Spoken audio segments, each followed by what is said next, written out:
to yet another revision stream. Okay, so it has been probably about, 2 weeks now since I've, properly done one of these. So, I'm trying to think of what we could do today to make the most of our time.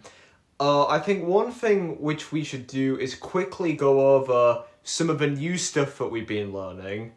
Things like, the central nervous system, kind of things like that. But I also want to try and cover a couple of things from the cells topic, which are really annoying. So I think what we'll start with actually is cell fractionation. Cell fractionation is somewhat easy, but there's a couple little ways you can slip up.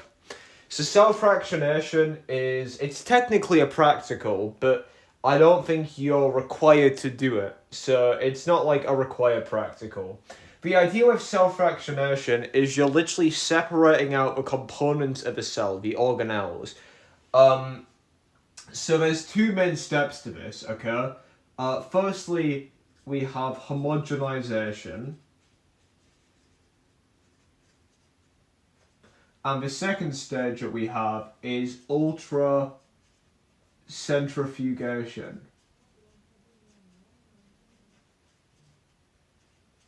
So those are the two main steps of this process. But what is this process? Well, the overarching thing that you need to ensure during this process is the conditions of a specific solution, and I think you guys will know what I'm about to say. It's the cold isotonic buffer solution. And the reason why it's these three words in particular is because this whole process involves breaking down a cell. It's this idea that the cell is literally broken down so that we can view it. So as a result, it needs to be cold, because cold will slow down the destructive enzymes that are present in the cell. So that's to slow down enzymes. Isotonic is, and I'll do a massive stream soon on transport across membranes, so we don't need to talk about it much here, but that's the idea that there's no net osmosis. And buffer solution is literally that it just has a neutral pH, so it's not gonna denature anything, it's not gonna cause anything, it keeps the pH constant. Now, that right there, what I have just said, could be worth 3 marks in an exam. It genuinely could be. You could be asked a question, what kind of solution is used in cell fractionation and why? 3 marks for just describing that, which is incredible because that is so easy, and it really is easy, and you just get marks from it. So there you go. So homogenization is this idea that you need to homogenize, grind up the cell. So I don't exactly recall whether you would use, I think it must be a beaker that you would use, surely. We'll say a beaker, and I'll just draw it like this, because again, I'm no artist, I don't know how you would draw this. But there you go, beaker. You would obviously get your cold isotonic buffer solution there. And then what you need to do firstly is, I guess this more depends on what you want to do. If it's like tissue, if it's plant fiber, you'd pop it in, and basically, from what I remember the mark scheme saying, all you need to do is mention, number 1, homogenize, and number 2, filter. The third mark point will be in the cold isotonic buffer solution. The fourth mark will be describing this. So,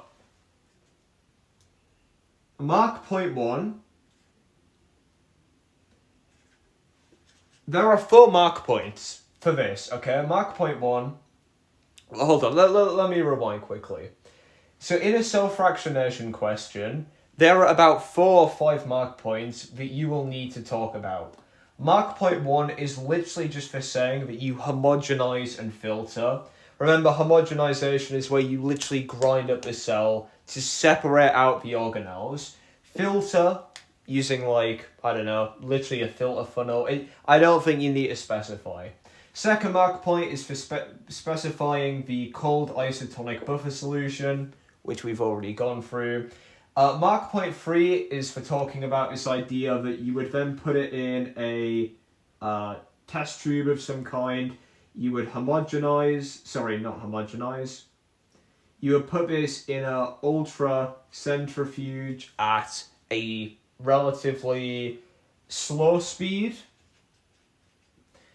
Then what you will be left with here is a pellet rich in nucleus, dense material. The idea, and you should probably mention this in an exam, that the densest material forms the first pellet. So if you want to get mitochondria or chloroplasts, you will need to redo it. You will need to put it at a faster speed in order to get a pellet rich in chloroplasts or nuclei or whatever it is you're looking for. Not nuclei, sorry, mitochondria.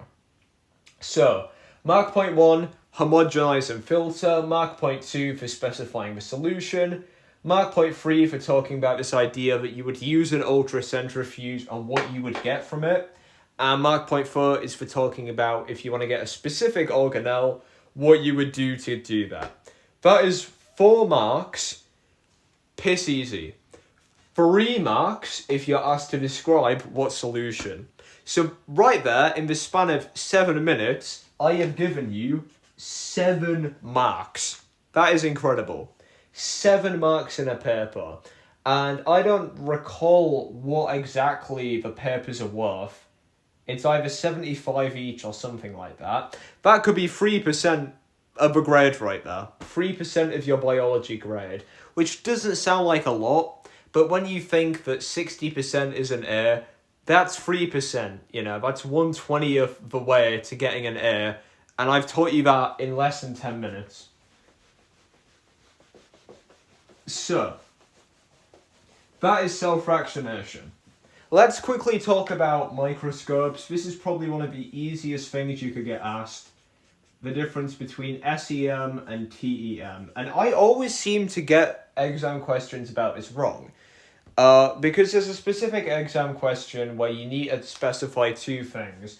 This idea that you would use an electron microscope because it has a higher resolution, because the electrons have a shorter wavelength than light. Which is why you would use it instead of a... Right, okay, you can kill yourself. Higher resolution, and electrons have a shorter wavelength than light does. So, the scanning electron microscope versus the transmission. You could easily get asked in an exam to compare these, so it's important that you know. Well, buddy, that's a ban. Okay. Transmission... Right? Literally, I can just represent both with a single line. Transmission transmits through, scanning scans the top. That is literally all you need to get a shit ton of marks. Because the way transmission works is it fires electrons. These electrons will go through the specimen. Okay. Why the fuck did he talk to me, bro? I'm so confused. I fucking ran for the hills. I sped walk past him, and I don't know how far away he was from me, but I just heard him say Joseph. I don't know what he wanted of me, because I have never interacted with him in a good while. Either it was nothing, or either he wanted to actually confront me about something. He can fuck right off, because if he asks me why I've kicked him from the podcast, I'm telling him that I don't like him. Because I don't, but... Anyways, he can fuck off, okay? Transmission electron microscope, we have our specimen. It goes through the specimen, which produces a 2D high-res image. The difference is, however, with a transmission, you are going to cause artifacts. There is also a very complex staining process. So, in other words, the preparation process is very difficult. So, those are your pros and cons there. The image is 2D, but it's very high res. Why would you want to use a 2D? Why would you want to use a TEM microscope? Because you can observe individual organelles. If you get asked in an exam question, I can't really draw cells very well, but I need that skill, right? If I was shown this sketch in an exam, and it said what microscope would allow you to see this, you would say a transmission electron, because you can observe the individual organelles. Meanwhile, with a scanning electron, it scans, it creates a digital image. So it's going to be a 3D image, it's going to be slightly lower res, but it will obviously be easier to use. So there, right there, are some very nice marks, okay? Some very nice marks that you could get asked. Higher resolution. Resolution is just the ability to distinguish between 2 points. That's all it is. Magnification is just how... I don't recall. Hold on. What is magnification? Resolution's the ability to distinguish between 2 points on an image. What is magnification? Shit, all these definitions. You know what? I'm not going to Google it. I will put it here and I will remember it later. I will remember that later. So there you go. In the span of like 12 minutes, I have probably covered like 20 marks worth of general knowledge there. But let's keep going. There is one thing that I want to recall. Zooming in. I mean, there's a more technical explanation. There are a couple of comparisons that I think we could probably do today. One of them is prokaryote versus eukaryote, and we can even talk about this in reference to DNA as well, because that's relevant to the topic. The difference between prokaryote DNA and eukaryote DNA. Prokaryotes don't have no histones. Eukaryotes. And remember, histones are just the proteins which are wound with the DNA in order to become chromosomes. No histones. A prokaryote supercoils. Meanwhile, again, this one is wound with histones. I'm trying to remember the other differences in DNA. Eukaryotes have introns and extrons. I swear they're called introns and extrons. Is it introns instead? I don't know. It's the one in DNA splicing where I think the introns are removed. But in prokaryotes, only the extrons are there. So, I'm trying to remember any other differences. What other differences are there in prokaryote and eukaryote DNA?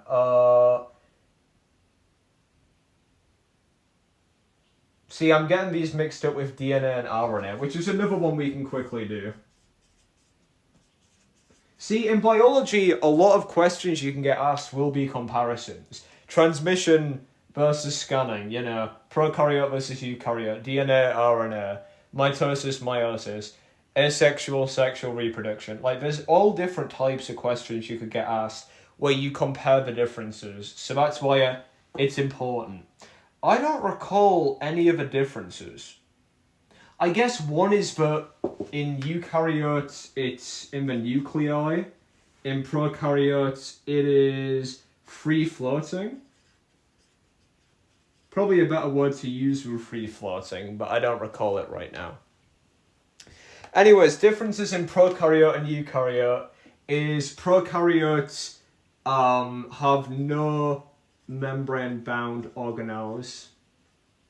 Meanwhile, eukaryotes do. Don't recall any other specific differences, because I know if you mention like, prokaryotes have plasmids, that's not true. Not every prokaryote does have plasmids. You know, it's like saying all viruses have fucking reverse transcriptase enzymes. That's not true. That's specific to things like HIV. I don't recall any other differences, so I'll come back to that one. Differences in the structure of DNA and RNA. I think this one's relatively easy. DNA is obviously going to be like double strands, you know, if I draw the diagram, compared to RNA, which is like a single strand. RNA is obviously going to be a lot shorter. RNA has obviously the ribose sugar, DNA has deoxyribose. And obviously, the most fun one that you can mention is, you know, what is it? The thymine. What? How would you word it? It's adenine. What is it? Hold on, am I forgetting something here? Adenine. It's AU. I think it's adenine bonds with uracil. But I don't know how you would word that. How the fuck have I forgotten how you would word something? Shit, that's another thing. I'll write that down. Okay, so I've already found a few gaps in my knowledge. That's good. What other comparisons could we do? I guess we could quickly look at the structure of, like, cells and viruses and stuff like that. That's usually a fun one to do. Oh, that's on my phone. Okay. Yeah, that's always a fun one to do. Let me see if I can recall the structure of a virus. It would be... You would obviously have the attachment proteins. I draw them like this, but I know you can draw them like the kind of more complex model. Jacksepticeye, bro. Your family's like fucking Irish too. You're probably related to him somehow. I'm pretty sure every single virus I believe has attachment proteins. Obviously the capsid. Lipid envelope, I think. Genetic material. That's my best remembrance of how a virus structure looks like. I guess we can check very quickly.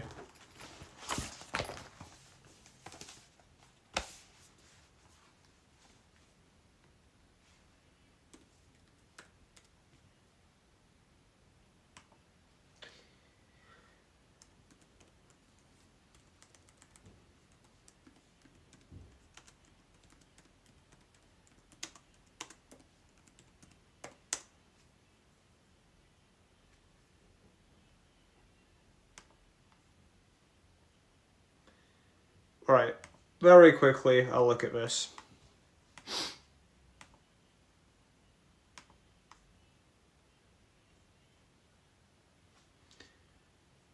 It will be... Yeah. Oh, the envelope is on the outside. Okay, my bad. Yeah, the envelope is on the outside, protein core of a capsid on the inside. Genetic information.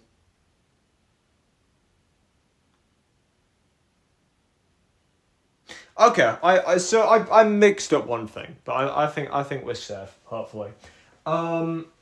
There is the lactic cycle, which is where the virus replicate? Because this could be an exam question. I've just remembered.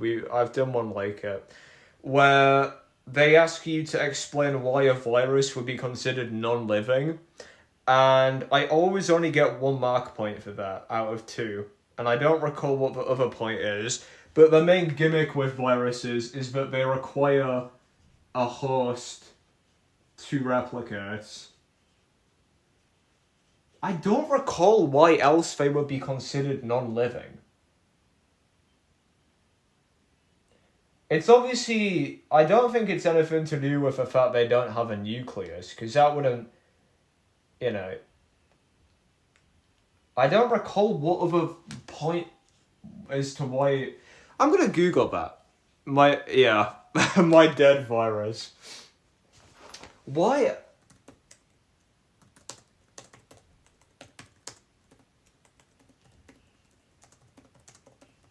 Why are viruses considered non-living? Viruses do not complete... Right, well that is taking the piss. That is some, like, year 1 level explanation right there. Show me a diagram, please.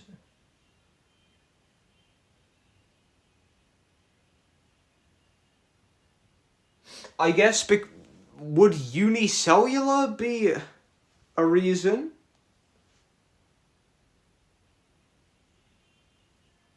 That could possibly be why. Saying that they are, like, they do not contain any cells? Oh, I need to find this now, because this is going to annoy me. Oh, this is really going to annoy me now? Okay, hold on.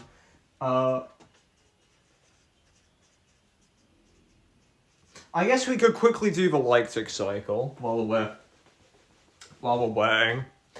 Lactic cycle. So firstly, it's the... Oh shit, I have not done this in a while. Wow. I guess we could specify that it'll be for HIV, because that's relatively easy to, like, yap about. It's been a while since I've done this. The last time I did this was in an exam. Okay. It will be attachment onto the host cell. Pretty sure that's a mark.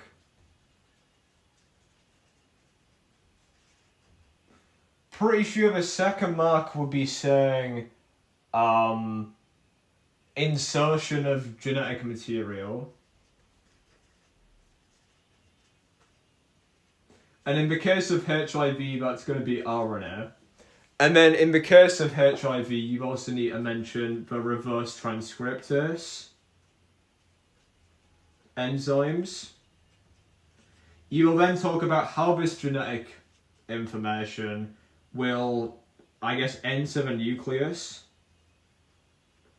And basically the production of viral, I guess, components, the assembly, and then the lysis. But again, I will find a better word for that. I think that's what happens anyways. Attach to the host cell, insert genetic material, enter the nucleus, production of viral components, assembly, and lysis. You could probably say less and get the mark. You could probably say insanely less than that. Describe how HIV is replicated. Perfect. Right, ready. Attachment proteins attach to receptors. Nucleic acid enters the cell. Reverse transcriptase converts. Viral proteins produced. Virus particles assembled and released. Cool, right. I think we would have gotten all the marks there. Insertion of genetic material, I specified RNA, so that'll be a mark. Reverse transcriptase, that's another.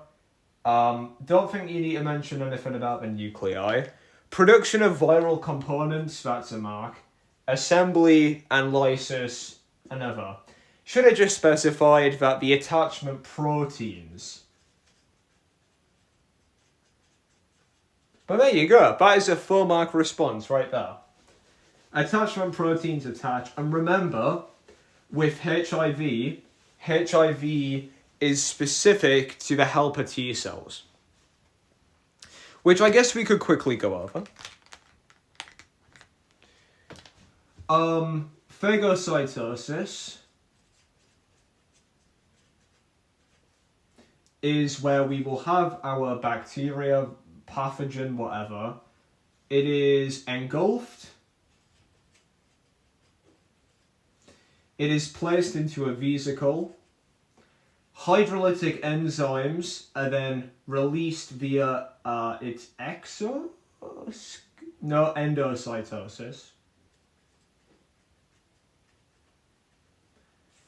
which completely destroys the cell. And then finally, what's the word? Hello. What is the word after phagocytes? They put the thing on them. That sounds so stupid of me saying it out loud. What is the word? No, hold on. They put the... It's not the antibodies. They put the antigens. How have I forgotten this? Thank you, Ben. I don't recall. How have I forgotten phagocytosis?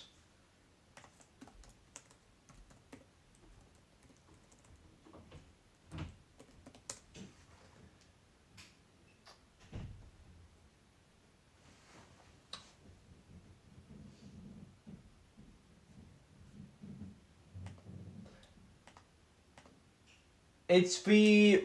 Oh, I don't even know the words. Thank you, man.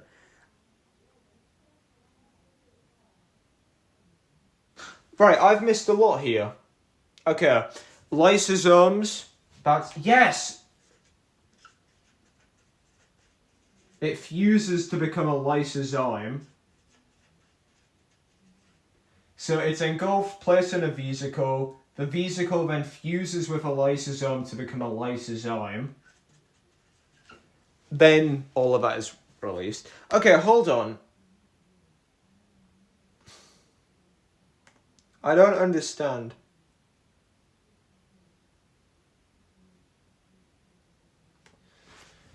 Oh man.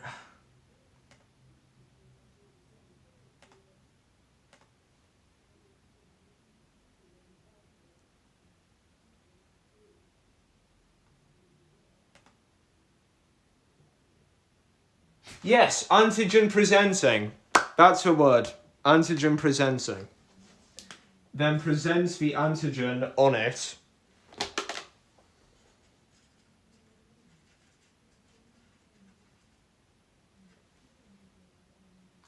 Okay, cool. Places the antigen on it.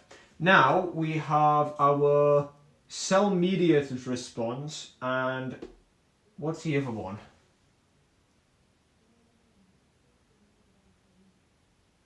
Oh my god, how have I forgotten so much about this topic?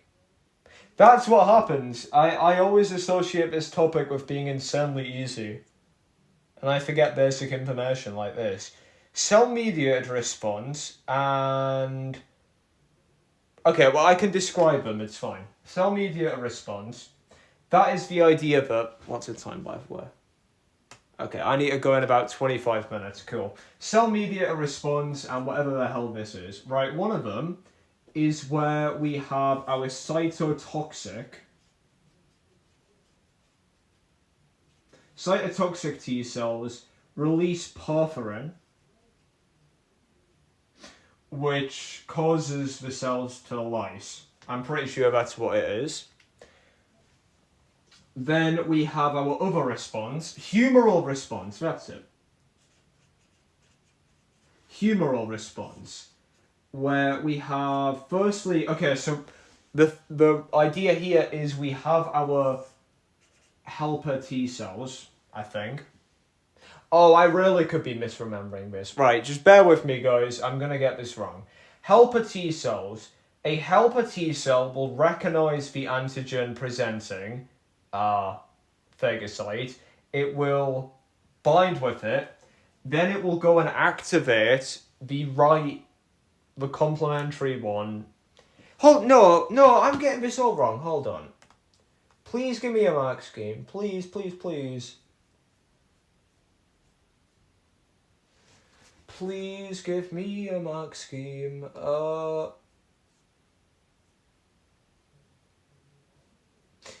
Binds with the antigen.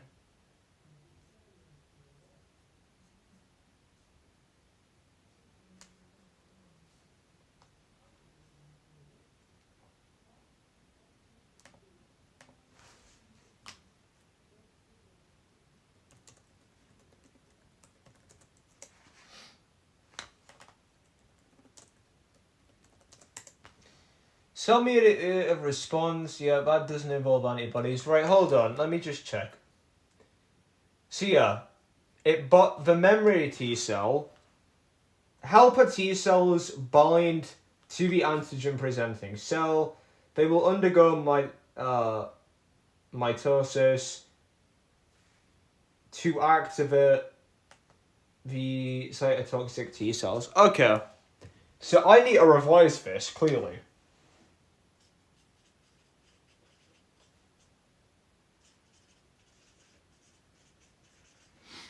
I need to clearly revise this because I've gotten a lot of this wrong. Humoral response. Humoral response is when you have the memory B cells and the plasma.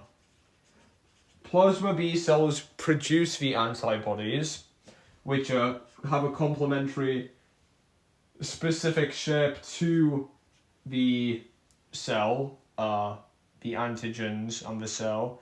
And then memory B cells recall the structure of the antibodies so that they can be used next time. Well, this has just helped me a lot, actually.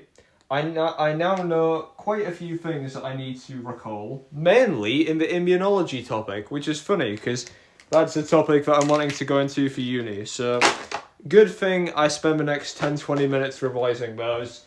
And I will see you guys in a bit.